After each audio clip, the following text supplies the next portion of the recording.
ইদানিং একটা বিষয় প্রচুর পরিমাণে লক্ষ্য করতেছি, সেটা হচ্ছে যে চোখ বন্ধ করলেই শুক্রবার, চোখ বন্ধ করলেই চোখ খুললেই বৃহস্পতিবার শুক্রবার চলে আসতেছে।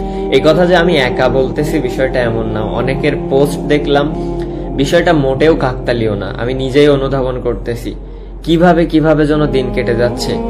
এই এখনো মনে আছে গত শুক্রবারে কখন নামাজে গেছিলাম, কি করতেছিলাম, দেখতে দেখতে কালকের দিন পর আবার শুক্রবার।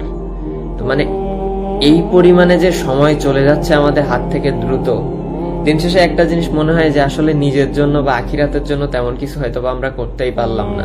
দুনিয়াবি চিন্তাধারা, এটা যাকেই বলি না কেন, আমি নিজেও দুনিয়াবি চিন্তাধারা বাদে আর কোনো কিছুই নেই। জানি না কি হবে, আল্লাহই ভালো জানে। আর অনেকেই বলতেছে এটা শেষ জামানার, বা এটা হচ্ছে যে শেষ জামানার আলামত আর কি, মানে কিয়ামতের আলামত, যে খুব তাড়াতাড়ি শুক্রবার আসবে, শুক্রবার চলে যাবে, দিন পার হবে।